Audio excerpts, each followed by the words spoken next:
Okay, बड़ा सख्त सवाल करने लगी हूँ मैं कर आपसे, ले तैयार हो जाए। माफी है, तुम्हें माफी है, जितना मर्जी सख्त सवाल कर लो। तो कहा कि फरा ने इकरार का नाम मिटा दिया है, हटा दिया है।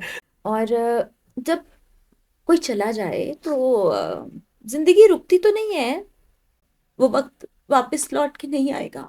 उनके चले जाने की जो तकलीफ है ना, ये पूरी जिंदगी खत्म नहीं होगी, कभी भी खत्म नहीं होगी। इकरार ने चूज मुझे किया था, हम्म, उसके बाद उन्होंने बात की ठीक है, आपके घर वालिद पर से। मेरे वालिद साहब से। फिर वालिद साहब याद आए, आंखें भीग जाएंगी तो फिर कोई वो टुकड़ा निकाल के कहीं और जोड़ देगा।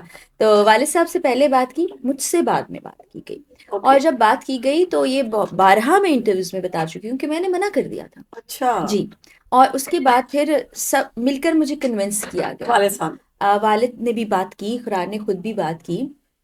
उसके बाद ये वाह। शादी, मैं अलग जरूर हो जाऊंगी। बेवफाई के बारे में बता दिया आपने मियाँ की। अभी जैसे अफान के साथ, अफान बड़ा प्यारा छोटा भाई है, हम्म, उसके साथ इंटरव्यू हुआ। वो एक जनरल डिस्कशन हम कर रहे थे, उसको पता नहीं कहाँ से कहाँ जोड़ दिया। तो फिर तो आपसे नाराज होते हैं कभी, आप वो इंटरव्यू देके आई हो? पहले पूछते थे कभी कि ये ऐसी बात। मैंने कहा आपको तो पता है थंबनेल की कहानी। ये मैंने काफी अरसे से ना इकरार का कोई प्रोग्राम इंटरव्यू उस तरह देखा नहीं, नहीं क्योंकि नहीं, अपनी रूटीन में लगी घर की रहती मुर्गी हूँ। दाल बराबर वाला सीन हाँ, भी होता है ऐसा ना। ऐसा ही है कुछ। लेकिन वो कम तारीफ करते हैं वैसे, क्योंकि मेरी अम्मा ने एज सिंगल मदर हमें पाला था। देखिए, लोगों को ऐसे लगता है सोशल मीडिया पे हम्म। लाइफ देख के कि फरा इकरार जो है ना, इसकी जिंदगी में तो कोई गम है ही नहीं, इसकी जिंदगी में गम आने देखिए, गम और तकलीफ आना बड़ी नेचुरल सी बात है। अगर कोई भी शख्स ये कहे ना कि मुझे जिंदगी में कभी गम नहीं आया या दुख नहीं पहुंचा, वो झूठ बोलता है। हम्म, पैसा, देखिए मेरे पास इतना पैसा है कि मैं अच्छी जिंदगी गुजार सकती हूँ, और कुछ ना उसमें करके भी। कुछ ना कर। मतलब अपने हस्बैंड से, आप इकरार उल हसन से आप महंगे तोहफे नहीं लेती? मैं तोहफा ही नहीं लेती हूँ एज सच, मतलब कोई तोहफे नहीं डिमांड लेती? नहीं करती। और तोहफे जो है, मुझे लगता है मैंने इकरार को ज्यादा तोहफे दिए होंगे। हाँ। तो ये लास्ट गिफ्ट था, ये पता नहीं 18-19 ये में। 18-19 में था? ये महंगा ये था, मैंने और आपने इकट्ठा लिया था? आई थिंक, हाँ ना। हाँ, उसी वक्त 2019 की बात आई थी। 2019 की बात होगी। तो हाँ, ये है वो महंगा तोहफा। 4-5 साल हो गए फिर तो इस बात को। हाँ, अब नया फोन आ अब जाना दे दे चाहिए। इकरार भाई, कोई नया तोहफा दे दे, 16 आ गया है, क्या कर रहे हैं आप? ये हम थंबनेल लगाएंगे, 25 इकरार ने, आ गया। इकरारुल हसन ने 5 साल से तोहफा नहीं दिया। मेरी जिंदगी में और बहुत सारी चीजें हैं। मैं सिर्फ और सिर्फ एक इंसान के बारे में, एक चीज के बारे में नहीं सोचती रहती हूँ। आपकी जिंदगी का एक हिस्सा होती है शादी, हम्म, पूरी जिंदगी शादी नहीं। जिसने जो करना है वो करना ही है। बहुत तकलीफ दे हो जाते हैं ना, टॉक्सिक बन जाते हैं। हम्म। फिर वो टॉक्सिक में हर वक्त लड़ाई झगड़ा है, फिर छोड़ना भी नहीं, रहना भी साथ है और लड़ते मरते रहना है। तो उससे तो कहीं बेहतर है कि आप अलग होके जिंदगी गुजार लें। कि पहला थप्पड़ तो शुरुआत है, उसके बाद तो फिर पता नहीं कहाँ से बात कहाँ जाएगी। वो एक लिहाज है ना, वो खत्म हो गया, वो एक पर्दा था, वो हट गया। और मैं ये सोच भी नहीं सकती कि कोई किसी के साथ कैसे ये कर सकता है, कोई उठ के किसी को थप्पड़ कैसे मार सकता है। अनबिलीवेबल। कि सोशल मीडिया पर आकर वो अपने जख्म दिखाती हैं, वो अपनी तकलीफ दिखाती हैं। मर्दों से ये कहना चाहूंगी कि औरत बड़ी नाजुक होती है, उसको ऐसे ना तोड़ें। तो दिल करता है कभी कभी कि मैं वहां पे अपनी बायो में अब जाके नाम फरा यूसुफ लेकिन कर फिर लूं। पता क्या होगा? हम्म। लिखा जाएगा, फरा ने इकरार से अलहदगी कर ली, अभी भी ठन ठन ठन ठन ठन। अभी भी कल एक साहब ने लिखा हुआ था, आप मुझे ये तो बताइए, मैं कमेंट सबसे पढ़ती हूँ, कि क्या आपकी, अल्लाह माफ करे, तौबा तौबा तौबा, हाँ, अलहदगी होगी जो अल्लाह आपने माफ नाम फरा यूसुफ कर लिया। बेवफाई के बारे में बता दिया आपने मियाँ की, और इस तरह की हम्म। बातें। ऐसा हुआ आपके साथ, कोई ऐसा इंटरव्यू दिया और वो आपने बहुत नहीं कहा? बहुत बार हुआ, बहुत अच्छा। बार हुआ। बात कोई भी की जाती हो, किसी भी पैराए में की जाती हो, वो सियाको सबाब के बगैर ना एक जुमला उठाएंगे और उस पे कोई भी थंबनेल लगा और के विजुअल्स की और लगा। विजुअल्स कोई और लगा। अभी जैसे अफान के साथ, अफान बड़ा प्यारा छोटा भाई है, हम्म, उसके साथ इंटरव्यू हुआ। वो एक जनरल डिस्कशन हम कर रहे थे, उसको पता नहीं कहाँ से कहाँ जोड़ दिया। अब्बा को याद करके आंसू आ गए, उसको भी इकरार भाई पे जोड़ दिया। दुख और परेशान, बिल्कुल। तो फिर तो आपसे नाराज होते हैं कभी, आप वो इंटरव्यू देके आई हो? पहले पूछते थे कभी कि ये ऐसी बात। मैंने कहा आपको तो पता है थंबनेल की कहानी है, लेकिन अब जाहिर है इंटरव्यूज पे जाना भी है, बात हाँ। भी अपनी करनी है। तो अब क्या है, खैर है, कोई बात उनका मैं नहीं। एक इंटरव्यू सुन रही थी, उसमें वो कह रहे थे कि फरा बहुत बहुत करीब है मेरे दिल के, और वो बहुत स्वीट हैं और मुझे बहुत अच्छी लगती हैं। तो आपके बारे में जब उन्होंने ये अल्फाज कहे तो मुझे भी सुन के बहुत अच्छा लगा। हम्म। आपको कैसा लगा? अच्छा लगता है, लेकिन वो हाँ। इंटरव्यू मैंने सुना नहीं सुना। ये वो क्यों नहीं सुना जिसमें उन्होंने आपकी तारीफ की है? मैंने काफी अरसे से ना इकरार का कोई प्रोग्राम इंटरव्यू उस तरह देखा नहीं, नहीं क्योंकि नहीं, अपनी रूटीन में लगी घर की रहती मुर्गी हूँ। दाल बराबर वाला सीन हाँ, भी होता है ऐसा ना। ऐसा ही है कुछ। लेकिन वो कम तारीफ करते हैं, वैसे वैसे कम तारीफ करते हैं। कम तारीफ करते हैं? खाने की कभी तारीफ की? खाने की करते हैं, मेरी तारीफ नहीं करते। मेरे हाथ का खाना बहुत पसंद है, बड़े हम्म। शौक से खाते हैं, और जब मैं खाते हुए देखती हूँ ना उनको, तो मुझे बड़ी खुशी होती है कि एक आपको वो एक दाद वसूल हो जाती है ना, मेहनत बिल्कुल, आपकी बड़ी वसूल हो खुशी होती जाती है है। सब कुछ। Yes yes. और खाने की आपने बात की है और आपने कहा है कि दाद भी मिलती है आपको इकरार हम्म। भाई से। मुझे पता है आप खाना बहुत अच्छा बनाती है, मैंने आपका हाथ का खाया थैंक भी यू। है। ऐसी कौन सी चीज़ है जो आपकी फैमिली को, स्पेशली इकरार भाई को बहुत पसंद है आपके हाथ के, वो स्पेशल खाने आते हैं? इकरार को सारे खाने पसंद है हम्म। तकरीबन। सब्जी बड़े शौक से खाते हैं, और मिक्स सब्जी बना लो, सादा चिकन बना लूँ मैं, वाइट चिकन बना लूँ, हम्म। कोफ्ते बना लूँ, कोरमा बना लूँ, दाल बना लूँ, वाह। सब शौक से खाते हैं, तकरीबन सब बना लेती हूँ मैं। तो आपको मैंने देखा मुंह बना के नहीं बैठती, आप नहीं, स्माइल, कभी भी नाराजगी भी नहीं। हो तो आप स्माइल दे देती हैं, ऐसे क्यों करती अच्छा, हैं? मेरी नाराजगी बहुत ही कोई एक्सट्रीम बातें जब हो जाती होंगी ना, तो हम्म। शायद मेरी नाराजगी होती हो वो खामोशी, और जो बहुत करीबी लोग हैं उन पे शायद कभी कभार गुस्सा भी होता है मुझे। हमें जराए से पता चला है कि आप इकरार भाई से नाराज भी नहीं होती। ये जराए तो आपके आप लोग को खुद पता है, ये जराए खुद ही है जनाब, मैं आज बता दूं, ये जराए जराए जो करते हैं ना आप सारे, नाराज भी नहीं ये मुझे जानते हैं। होती? नहीं, मैं नाराज और नहीं आप हूँ। जैसे खवातीन लड़ाई करती हैं, आप लड़ाई भी नहीं करती? मैं लड़ाई भी नहीं करती, मैं सवाल भी नहीं करती, मैं नाराज भी नहीं होती, वाह। मैं फरमाइशी भी नहीं वाह। करती, मैं डिमांड्स भी नहीं करती, तो ऐसी बीवी कहाँ मिलेगी? कहाँ मिलेगी? जैसे हम देखते हैं कि खवातीन, में खुद लड़की हूँ और इमोशंस तो बहुत ज़्यादा हम्म। होते हैं खवातीन के अंदर, आपके अंदर भी हैं। तो ये कैसे पॉसिबल है कि आप नाराज़ भी नहीं होती, आप माइंड भी नहीं करती, आप गुस्सा भी नहीं करती, सब कुछ करती हैं, या फिर आपने अपने आप को चेंज किया है कि ये क्या फ़ायदा ही नहीं है ये बातें करने का, इससे मामलात ख़राब होते हैं? इसके लिए थोड़ा सा नहीं बल्कि काफ़ी ज़्यादा हमें पीछे जाना पड़ेगा, क्योंकि मेरी अम्मा ने एज सिंगल मदर हमें पाला था। हम्म। तो उनको जब मैं मेहनत करते और पूरा घर भी संभालते ये सब चीज़ें करते देखी थी, तो उस ज़माने से मैंने अपने आप को ना एक मुख्तलिफ बच्चा बना लिया। तब तो मैं बच्चा थी कि हम्म। मैं वालदा से भी शिकायत नहीं करती थी। मेरे घर वालों से आप पूछेंगे तो उनको ये लगता है कि मेरी ज़िंदगी में कोई मसला ही नहीं हो सकता, और अगर हो भी गया तो मैं बताऊंगी नहीं, ये सबके साथ ऐसा ही है।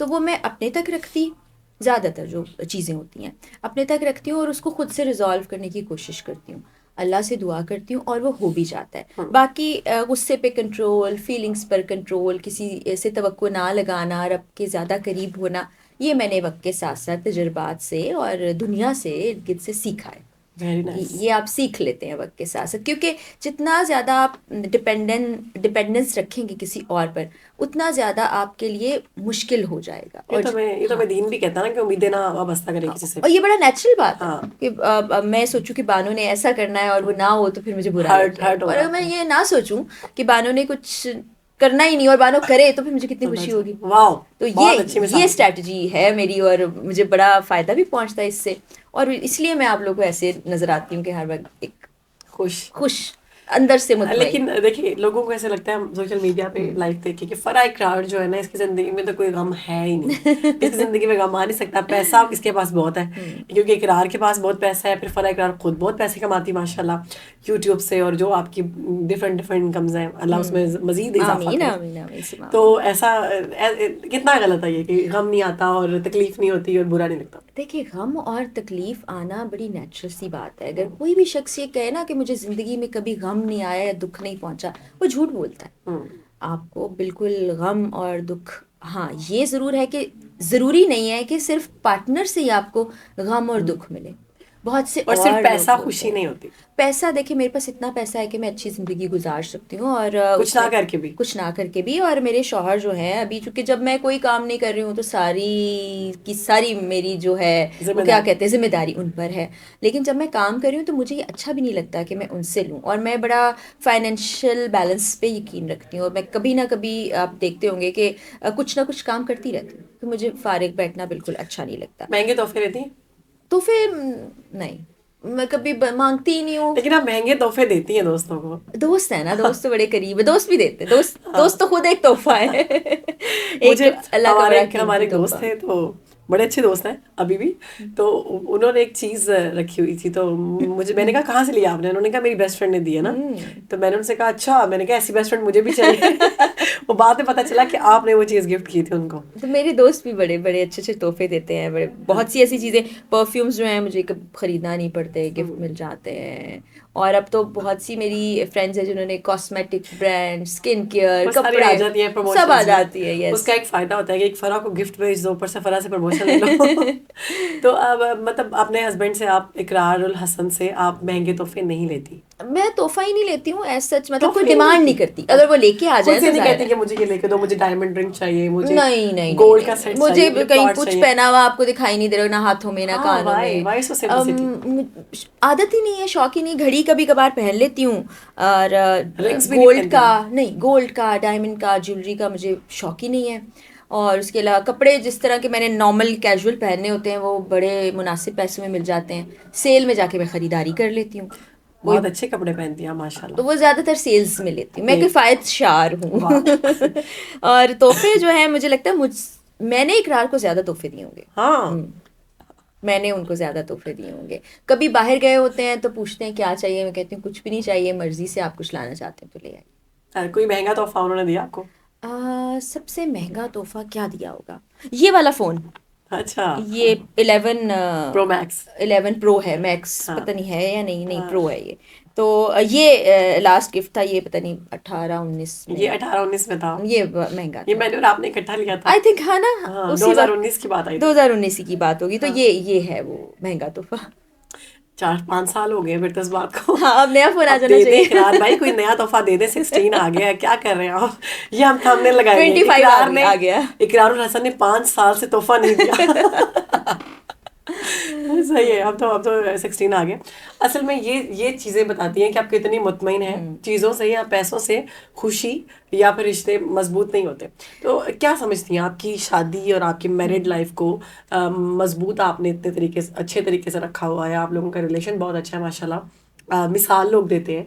तो इसमें कौन सी ऐसी चीज है, आपकी तरफ से या उनकी तरफ से? म्यूचुअल होता है। कुछ चीज़ें मेरी तरफ से ज़्यादा होती होंगी, हम्म। जैसे मैंने बताया कि अभी तक मैं तो मैं जितनी बातें सुन रही हूँ मुझे आपकी तरफ से ही लग रहा है। क्योंकि मैं कभी तंग नहीं करती, जैसे इकरार शूट पर है तो हाँ। मैं बार बार पीछे से फ़ोन नहीं करती, या अगर फ़ोन नहीं उठा रहे तो मैं ये नहीं कहती वो फ़ोन ही नहीं उठाया मेरा, क्या हो गया, क्योंकि मुझे पता है वो काम पे होते हैं, बिजी है। हमारी एक सी फील्ड है। फिर जो सबसे बड़ी चीज़ जो मैं बाकी लोगों को भी ये बताना चाहूँगी कि मेरी ज़िंदगी में और बहुत सारी चीज़ें हैं। मैं सिर्फ और सिर्फ एक इंसान के बारे में, एक चीज़ के बारे में नहीं सोचती रहती हूँ। मेरा डे प्लान्ड होता है, सुबह उठ के मैंने ये करना है, ऐसे करना है, यहाँ मिलना है, ये रिकॉर्डिंग है, ये वो, पूरा दिन प्लान होता है।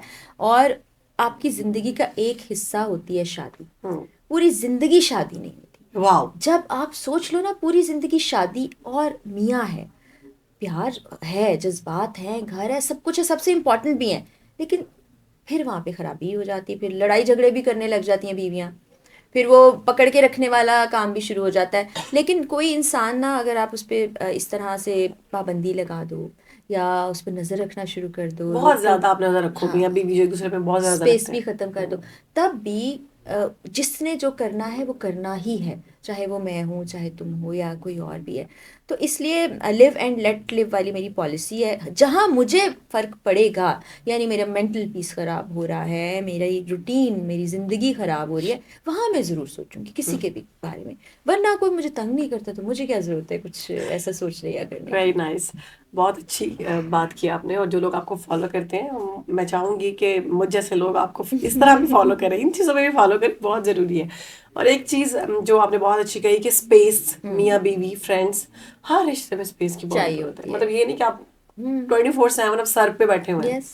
और आपको पता होना चाहिए कि लाइव लोकेशन लगा दो भाई, कहाँ कहाँ तुम जा रहे हो और कहाँ कहाँ तुम जा रही हो। हाँ, ऐसे रिलेशंस या रिश्ते, ऐसी जिंदगी नहीं बसर बहुत होती। तकलीफ दे हो जाते हैं ना, टॉक्सिक बन जाते हैं, हम्म। फिर वो टॉक्सिक में हर वक्त लड़ाई झगड़ा भी, छोड़ना भी नहीं, रहना भी साथ है और लड़ते मरते रहना है, तो उससे तो कहीं बेहतर है कि आप अलग होके ज़िंदगी गुजार लें।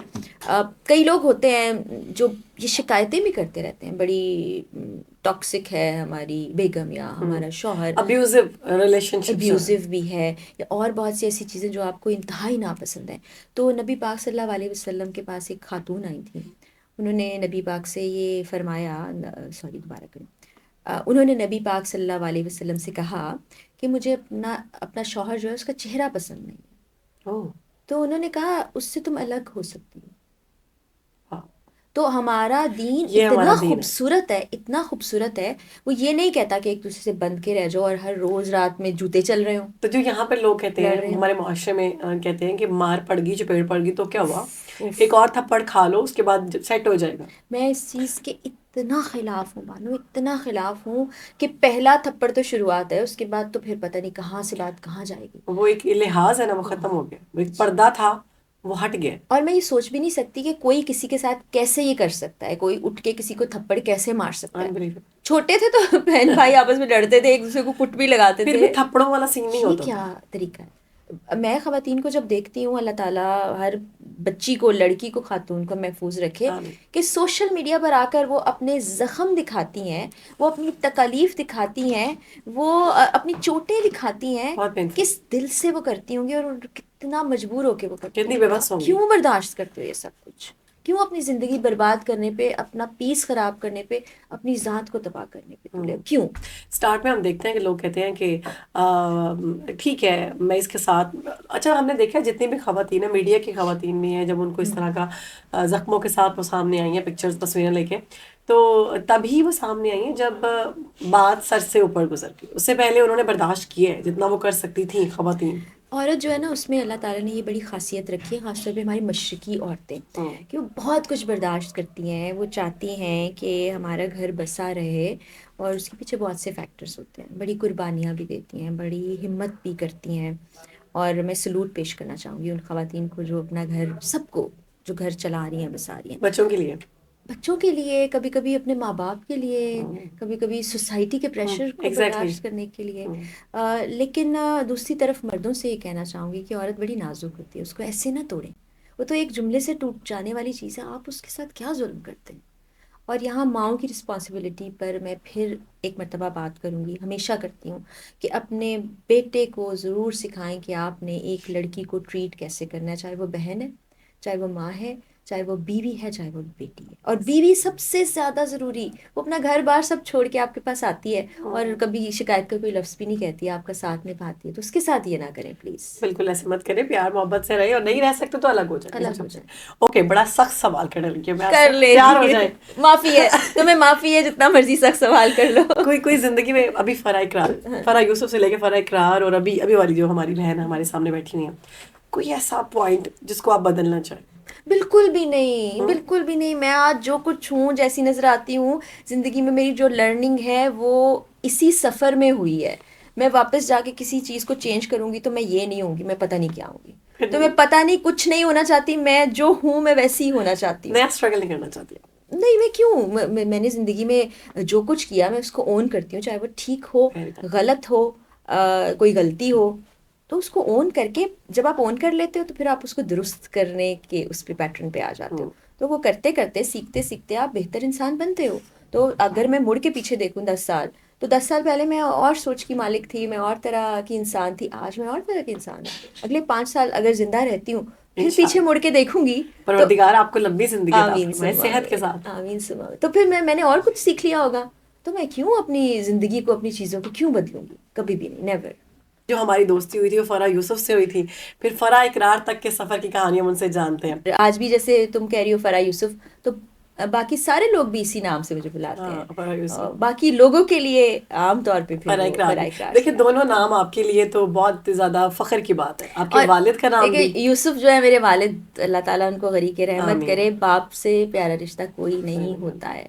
तो दिल करता है कभी कभी कि मैं वहां पे अपनी बायो में अब जाके नाम फराह यूसुफ लेकिन कर फिर लूं। पता क्या होगा, लिखा जाएगा फराह ने इकरार से अलहदगी कर ली, अभी ठन भी ठन ठन ठन ठन। अभी भी कल एक साहब ने लिखा हुआ था, आप मुझे ये तो बताइए, मैं कमेंट्स अक्सर पढ़ती हूँ, कि क्या आपकी, अल्लाह माफ करे, तौबा तौबा तौबा, अलहदगी होगी जो अल्लाह आपने माफ नाम फराह यूसुफ कर लिया। हम्म, अब ये जो मेरे सोशल मीडिया अकाउंट्स हैं जो पहले से हैं और वेरीफाइड हैं, उनका अगर आप नाम चेंज करते हैं तो वो वेरिफिकेशन आपकी उड़ जाती है। ऐसे ही है। अच्छा तो पता क्या है, जब आपने नाम चेंज किया था ना, वो शायद आपने ब्लू टिक के लिए जी किया जी या किया था किसी ब्लू चीज टिक के के लिए, लिए, क्योंकि हाँ। जाहिर आपका जो भी आईडी कार्ड या जो भी डॉक्यूमेंट्स पे होता है, तो लोगों ने इस पे बाकायदा मुझे कॉल्स की। मैंने आपको ये बात नहीं बताई, अच्छा। उन्होंने मुझे कॉल्स की और कहा कि फराह ने इकरार का नाम मिटा दिया है, हटा दिया है। तो आई वाज लाइक, तो क्या हुआ? नहीं मुझे लगता है कोई मसला है, तुम पूछो। मैंने कहा मैं तो नहीं पूछूंगी, कोई मसला होगा तो पता लग जाएगा। हाँ, और देखिए फरा यूसुफ भी फरा का ही नाम है, बिल्कुल बिल्कुल फरा इकरार भी फरा का ही नाम है, और दोनों ही उनके दिल के बहुत करीब है, क्योंकि मैं उनको पर्सनली बहुत अच्छे बिल्कुल। तरीके से जानती हूँ। ओके, शादी की बात करते हैं। हम्म। अब तो वैसे आपने बहुत से इंटरव्यूज में बहुत दफा बता दिया, लेकिन हमने आपसे फिर भी पूछना है। शादी का फैसला, एक तो शादी लड़की के लिए शादी का फैसला करना, फिर बंदे को चूज करना बड़ा मुश्किल होता है। जहाँ पे जो खवातीन देख रही हैं, हाँ। इवन मर्दों के लिए भी मुश्किल होता है, क्योंकि दोनों ने अपनी लाइफ को आगे लेकर चलना होता है। इकरार भाई को चूज करना कितना मुश्किल या आसान था? इकरार ने चूज मुझे किया था, हम्म, उसके बाद उन्होंने बात की ठीक है, आपके घर वालिद पर से। मेरे वालिद साहब से। फिर वालिद साहब याद आए, आंखें भीग जाएंगी तो फिर कोई वो टुकड़ा निकाल के कहीं और जोड़ देगा। तो वालिद साहब से पहले बात की, मुझसे बाद में बात की गई। और ओके, जब बात की गई तो ये 12 में इंटरव्यूज में बता चुकी हूँ कि मैंने मना कर दिया था। अच्छा, जी। और उसके बाद फिर सब मिलकर मुझे कन्विंस किया गया। वालिद साहब। वालिद ने भी बात की, इकरार ने खुद भी बात की। उसके बाद ये शादी हुई। तो आप उस वक्त समा में थी?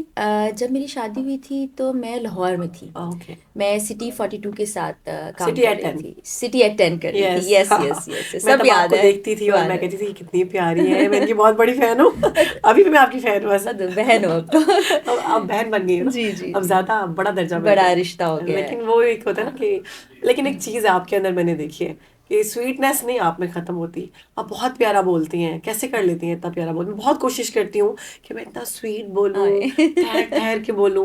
ये बचपन से आप ऐसी हैं या फिर आपने मीडिया में आके प्रैक्टिस किया? प्रैक्टिस नहीं किया, मैं ऐसी ही हूँ। और बाजुकात ऐसा होता है ना, लोग अक्सर कह रहे होते हैं कि ये आप आर्टिफिशियल लोग होंगे, स्वीट बनते होंगे, हाँ, ऐसा नहीं मैं करते आपको हमेशा होंगे। ऐसे देखती हूँ। ऐसे ही देखा है, ये आपकी नेचर होती है। और कुछ चीज़ें ऐसे देखे, नेचर के अंदर गुस्सा भी शामिल है, हम्म, नेचर के अंदर कभी कभी दुखी हो जाना भी शामिल है। बहुत सी चीज़ें, इंसान है तो सारे इमोशंस होंगे। हाँ, उसको मैंने प्रैक्टिस के साथ थोड़ा बेहतर किया है कि गुस्सा नहीं करना आपके लिए ख़राब है, दूसरों के लिए ख़राब है। अच्छे रहें। एहसास करने वाला मेरा बड़ा दिल है। मैं तकरीबन जितने मुझे लोग जानते हैं वो जानते होंगे कि हम्म, मेरा दिल ऐसा है कि कोई मेरे लिए गलत और बुरा भी कर ले तो मैं उसके लिए सोच भी नहीं सकती बुरा। वाह, मैं अलग जरूर हो जाऊंगी कि ठीक है, स्टेप मैं बैक। बिल्कुल मैं उसके लिए बुरा चाहूंगी भी नहीं। मैं कभी किसी के लिए बुरा लफ्ज नहीं निकालती हूँ, तुम लोग मुझे जानते हो। कब अगर गुस्सा आ जाए किसी वक्त, कुछ बोल दूं तो उसी वक्त खत्म हो जाता है, मतलब कह के खत्म कर देती हूँ। तो उसकी वजह यह है कि अगर आप ये चीज़ें दिल में पालेंगे, नफरतें और दूसरे के लिए बुराइयां, आपका दिल नापाक हो जाएगा। और हम्म, दिल से पाक जगह कोई नहीं, उसको तो पाक रहने दें, बाकी तो पता नहीं क्या होगा। दिल तो मोमिन इसलिए होना चाहिए, यस। तो बहुत जरूरी है। ये है बस उसके पीछे कहानी। शादी के बाद सबसे कोई ऐसा मेमोरेबल टाइम, कोई दिलचस्प वाकया जो आप हमारे साथ शेयर करना चाहें? सारे टाइम मेमोरेबल होते हैं, मुझे छोटे छोटे लम्हे बहुत अच्छे लगते अक्सर कोई याद हैं। आता हो आपको कि यार वो टाइम बहुत अच्छा था? ऐसा ही है ना, हम अक्सर अपने फ्रेंड्स की महफिल को कहते हैं वो हम्म। टाइम दोबारा नहीं आता। अच्छा, वो दोस्तों वाला वो हाँ। वक्त मैं बहुत याद करती हूँ। वो शादी से रिलेटेड नहीं है, वो हम्म, मेरे दोस्तों से रिलेटेड है। मुझे अल्लाह ने ना ज़िंदगी में बहुत प्यारे दोस्त दिए हैं, बड़ा हम्म, प्यार करने वाले, कदर करने वाले, सपोर्ट करने वाले। तो जो पूरा एक हमारा महफिलों का सिलसिला था, वो हाँ, लाहौर आने के बाद हाँ, बहुत कम हो गया, तो वो वक्त मैं याद करती हूँ। हमने बड़ा अच्छा टाइम गुजारा बहुत होगा, अच्छा वक्त गुजारा है, क्योंकि मुझे वहां पे लगता है। हमारी फैमिलीज नहीं थी। फैमिली से हम्म, ज़्यादा हमने वक्त आपस में साथ गुजारा, फिर जाहिर है सब अलग अलग हो गए। वो लम्हात हैं, मैं अब जब छोटी थी बहन भाइयों के साथ गुजारे गए लम्हे, वो याद करती हूँ। अब्बा अब तो बहुत याद आते हैं, एक छोटी छोटी जब बात चले जाते हैं तो बहुत याद बहुत आता याद आते हैं। बहुत सारी मेमोरीज जब बचपन में अम्मा जैसे करती थी, वो है। प्यार अभी भी करती हैं, हम्म, लेकिन वो छोटे होने का प्यार जो है ना वो अलग ही होता है। वो मैं अपनी फैमिली में ना सबसे बड़ी हूँ, अच्छा, ददियाल और ननियाल में। तो मुझे जो प्यार मिला है वो हाँ। अच्छा, मुझे बताया बेवफाई तो लोगों ने आपकी बड़ी वो टैग लाइंस लिख के लगाया, बेवफाई के बारे में बता दिया खामद हम्म की। खामद की बेवफाई तो ऐसी सच नहीं है, आपको अब हम्म। ना आपने बोला ना आपको फील हुई। दोस्ती में कभी किसी ने बेवफाई की? बेवफाई मुझे लगता है कोई नहीं करता। शायद सफ़र लोगों का आपकी ज़िंदगी में वहीं तक होता है, वो आपके साथ उतना ही रहते हैं और फिर चले जाते हैं। शुरू शुरू में आपको दुख महसूस होता है। अच्छा, लोगों को ये लगता होगा, जो ज़्यादातर लोग इमोशन अटैच करते हैं वो पार्टनर्स के साथ करते हैं, लेकिन मुझे लगता है दोस्त का रिश्ता बहुत गहरा होता है। ऐसे? वो बातें भी दोस्त जानते हैं जो आपके माँ बाप, बहन भाई, एट टाइम्स पार्टनर्स नहीं जानते। क्योंकि लेट्स सपोज अगर पार्टनर की आपने कोई बुराई करनी है तो आप हम्म, दोस्त से करेंगे ना, पार्टनर के मुंह पे बैठ के तो नहीं बोलेंगे। अम्मा ने कोई गुस्सा कर दिया है, अब्बा ने कुछ कह दिया, तो वो भी आप दोस्त से कहेंगे। हम्म, तो बड़ा गहरा और प्योर रिश्ता होता है। आप वहाँ पर वैसे ही होते हैं, अनफिल्टर्ड। जैसा होना चाहिए एक शख्स को। तो वहाँ अगर दोस्त आपके साथ बुरा कर दे तो आप बहुत हर्ट होते हैं। मुझे लगता है आप ये रिलेशनशिप से ज़्यादा अपनी दोस्ती में हर्ट होते हैं। एग्जैक्टली। और दोस्त बेवफाई नहीं करते हैं, वक्त के साथ शायद प्रेफरेंसेस चेंज हो जाती हैं, शादी से प्रायोरिटीज पहले बदल जाती हैं। और तरह होते हैं। और अगर कहीं दोस्त के साथ भी आपका चलना मुश्किल हो जाए तो उसको भी अच्छे तरीके खुदाफिज कह दें, अच्छी बातें याद करें, रखे। बुरी बातें भूल जाएं। क्योंकि जो वक्त आप लोगों ने साथ गुजारा होता है किसी भी रिश्ते में वो बड़ा कीमती होता है। हम्म। जब आप उस रिश्ते में होते हैं, ये मैं पार्टनरशिप के हवाले से कहना चाहूँगी तमाम देखने वालों को भी, कि जब आप रिश्ते में होते हैं ना तो तब आपके पास राइट होता है कि आप उसके बारे में बात कर सकें या कुछ कह सकें। जब रिश्ता ख़त्म हो जाता है, वो शख्स आपके साथ नहीं है, तो आप ये हक खो देते हैं। और मत करें बात, मत वो माजी याद करें, मत उसके बारे में बुरा बोलें। वो जैसा भी था जो भी था अब आपके साथ नहीं है। बहुत तो खूबसूरत हर बात। रिश्ते में अप्लाई करें। क्यों किसी को हमने डिग्रेड करना है? आपका रिश्ता था, आज नहीं है, हम्म। कल को किसी के साथ हो सकता है, आप हैं नहीं हो, तो इज्जत बरकरार रहनी चाहिए, ये मेरा। वालिद का होना और वालिद का या पेरेंट्स का ना होना, ये कितनी बड़ी तकलीफ है, ये सिर्फ वही समझ सकता है जिसने इनको खो दिया है। तो क्या फीलिंग्स होंगी जब कोई ऐसे शख्स जो अपने माँ बाप को जिंदा यहाँ पर देखते हैं कि ओल्ड एज होम छोड़ देते हैं या फिर उनको घरों से बाहर निकाल देते हैं, तो क्या कहेंगे आप उनको? अब हम जब भी पहले भी ओल्ड एज जाते थे तो मैं ना अपने जज्बात पे काबू नहीं रख पाती थी, क्योंकि मैं मुझे अपने पेरेंट्स से बड़ा प्यार है। और जब कोई चला जाए तो जिंदगी रुकती तो नहीं है। मैं सुबह उठती हूँ, काम करती हूँ, तैयार भी होती हूँ, चेहरे पे मेकअप भी लगाना होता है, हमारा काम ऐसा है। लेकिन वो खला जो है ना कभी भी पूरी नहीं होगी बानो। उनका साया ही बहुत कुछ होता है, बहुत हम्म। कुछ होता है, और सब कुछ होता है मुझे लगता है। एक वालिद से जो बेटी की मोहब्बत होती है वो बिल्कुल ही अलग तरीके से होती है। और जो तकलीफ आप महसूस करते हैं, आप हंसते मुस्कुराते नजर आते हैं, आप को टूट लगता चुके है होते आप हैं। रूटीन का काम कर रहे हो, लेकिन आपको अंदर से लगता है आपकी दुनिया खत्म हो गई। रुक गई, बेरंग सी है। उससे आगे बढ़ ही नहीं पाते हो आप। अब हर वक्त मेरी हर बात में मेरे अब्बू की बात होगी, मेरी खाला की बात होगी। उस वक्त शायद उस तरह नहीं होती हो जब वो इस दुनिया में थे। और मैं बड़ा अपने आप को कंट्रोल करके बात करती हूँ, क्योंकि जब आंसू रब के सामने टपकाने चाहिए, लेकिन कुछ रिश्ते और ताल्लुक ऐसे होते हैं जहाँ आप जिक्र करते ही आपकी आंखें भीग जाती हैं। तो अल्लाह ताला सबके वालदैन को ज़िंदगी दे, सेहत सलामती दे। और जब तक आपके वालदैन ज़िंदा हैं, प्लीज़ उनके साथ वक्त गुजारिए, उनकी कदर कीजिए, कि जब वो नहीं होंगे तो आपको वो वक्त वापस लौट के नहीं आएगा। वो कभी वापस नहीं आएंगे, आप कभी उनकी आवाज़ नहीं सुन सकेंगे, आप कभी उनको गले नहीं लगा सकेंगे, आप कभी उनको देख नहीं सकेंगे। तो कदर कीजिए अपने पेरेंट्स की। वो बहुत अच्छी जगह है, हमें ये पता है कि वो बेशक। बहुत बेहतरीन जगह होंगे, लेकिन वो हमारे पास नहीं है। और ये उनके चले जाने की जो तकलीफ है ना, ये पूरी ज़िंदगी ख़त्म नहीं होगी, कभी भी ख़त्म नहीं होगी। तो बस अब्बा जान की यादें साथ हैं, अब्बा जान के वॉइस नोट्स मेरे पास है, मैं सुनती हूँ, मुझे बड़ी खुशी महसूस होती है। हम लकी हैं कि हमारे पास उनके वॉइस नोट्स हैं, उनकी वीडियोस है मेरे यादें पास, हैं, पिक्चर्स तस्वीर है। हैं। अभी बिहाइंड द कैमरा कुछ बैठे हैं मेरे बहन भाई जो अब्बा से मिलते थे, खैरियत दरियाफ्त करने आते थे।